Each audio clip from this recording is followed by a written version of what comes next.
Greetings, everybody. It's Jim. High Colonies, the science fiction role-playing game developed by Columbia Games, is supposed to be just as dark and realistic as its sister game across the way, Harnworld, which of course is Columbia Games' fantasy medieval game for role-playing. And it's very gritty, very based in realism, and it's got a lot of fans. So much it's been around for decades and has over 1 million words in print, and more is added every quarter. I mean, every 3 months, they produce something new, and they just keep on expanding. And it's that expansion that is the plan for High Colonies. Okay, they wanted to get to that level too, but it's got to start somewhere.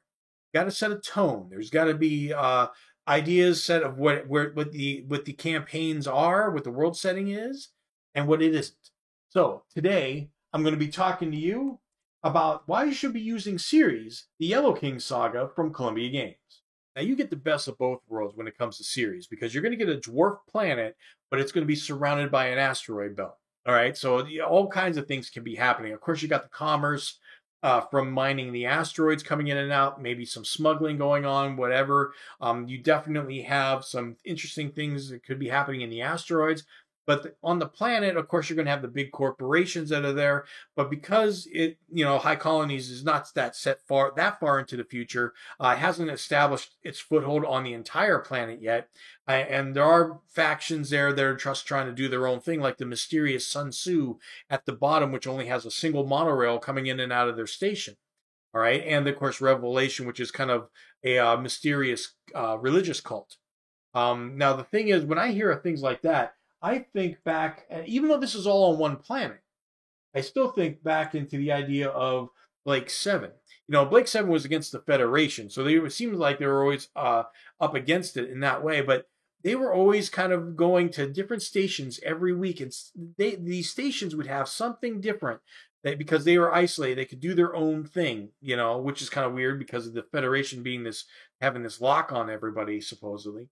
But it was just interesting, and I get that feel when I see Ceres. Even though you don't have to travel too far to get to these things, it's just like, what's Revelation up to? What's Sun Tzu up to? Everybody, that's the thing about High Colonies. Everybody's doing their own thing, and it's both grand and mysterious at the same time. Now, of course, that's only half of what you get when you get Ceres. The other half is a 3-part adventure called the Yellow King Saga.